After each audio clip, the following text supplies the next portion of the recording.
Assalamualaikum warahmatullahi wabarakatuh. Salam sejahtera untuk kita semua. Halo teman-teman, apa kabar? Selamat datang pada mata kuliah Perkembangan Moral dan Agama Anak Usia Dini. Nah, pada pertemuan kali ini kita akan bersama-sama mempelajari tahapan perkembangan moral anak usia dini berdasarkan teori Jean Piaget dan Laurent Colbert. Nah, di mana materi ini sangat penting dalam membantu kita untuk memahami bagaimana anak belajar membedakan mana yang perilaku baik dan mana yang tidak baik. Nah, coba kita sama-sama mempelajari, melihat gambar yang pertama. Seorang anak mengambil mainan milik temannya tanpa izin. Beberapa saat kemudian ada guru datang mendekati. Nah, tiba-tiba anak tersebut langsung mengembalikan mainan yang diambilnya. Nah, sekarang saya ingin teman-teman untuk dapat berpikir mengapa anak tersebut mengembalikan mainannya. Terus, apakah karena ia memahami bahwa mengambil barang milik orang lain itu merupakan tindakan yang tidak benar? Atau karena ia takut dimarahi gurunya?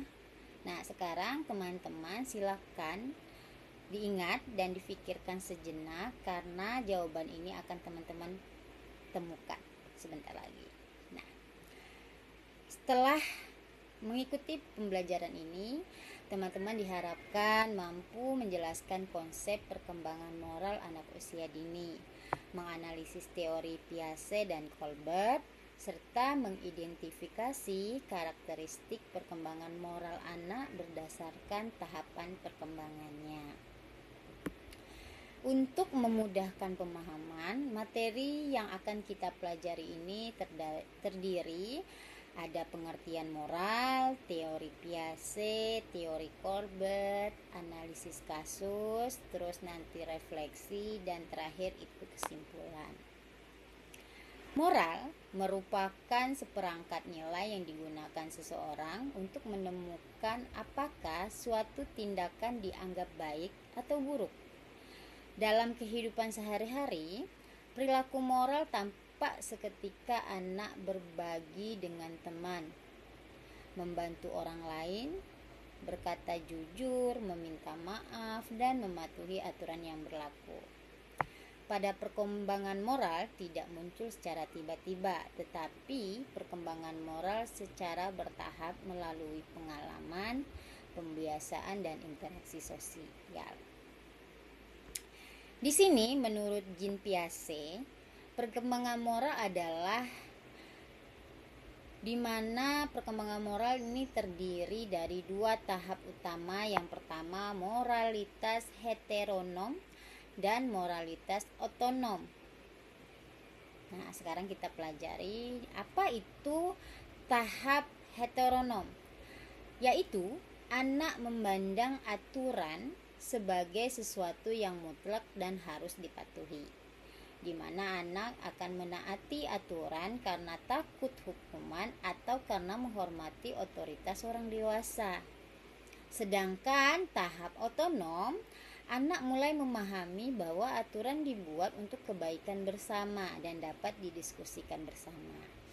Anak mulai mempertimbangkan niat dan alasan suatu tindakan. Nah, untuk teori Piaget ini memberikan contoh yang terkenal. Misalnya, anak pertama memecahkan 10 gelas tanpa sengaja ketika membantu ibunya.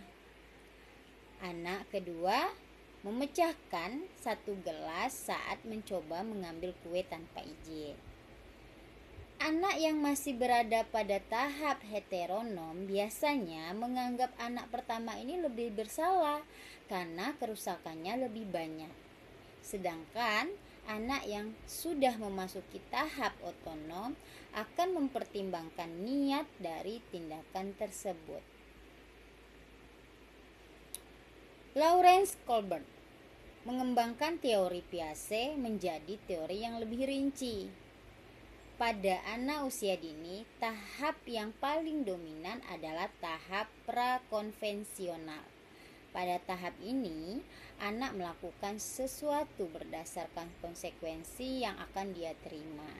Anak berbuat baik untuk memperoleh hadiah atau menghindari hukuman. Seorang anak menemukan dompet di halaman sekolah. Kemudian ia menyerahkannya kepada guru.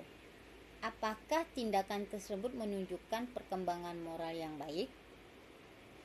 Jawabannya bergantung pada alasan mendasari tingkatan tersebut.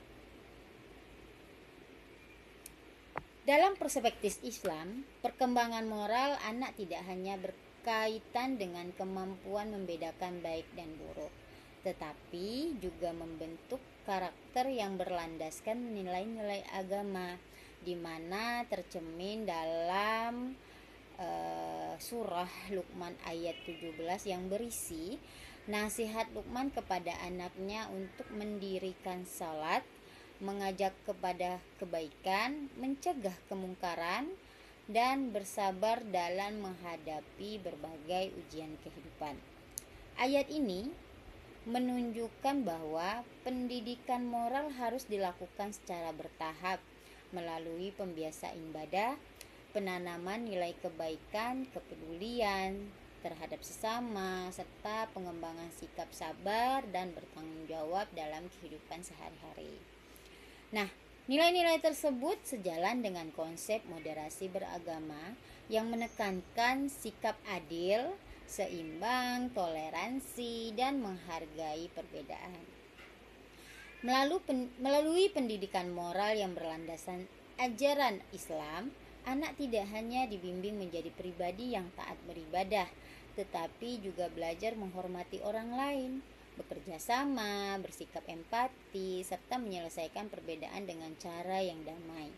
Dengan demikian, integrasi nilai-nilai Islam dan moderasi beragama dalam pendidikan anak usia dini menjadi fondasi penting dalam bentuk generasi yang berakhlak, mulia, toleran, dan mampu hidup berharmoni di tengah masyarakat yang beragama.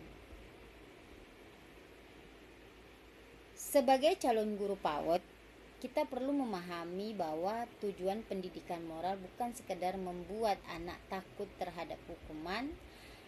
Tujuan yang lebih penting adalah membantu anak memahami alasan mengapa suatu tindakan dianggap baik.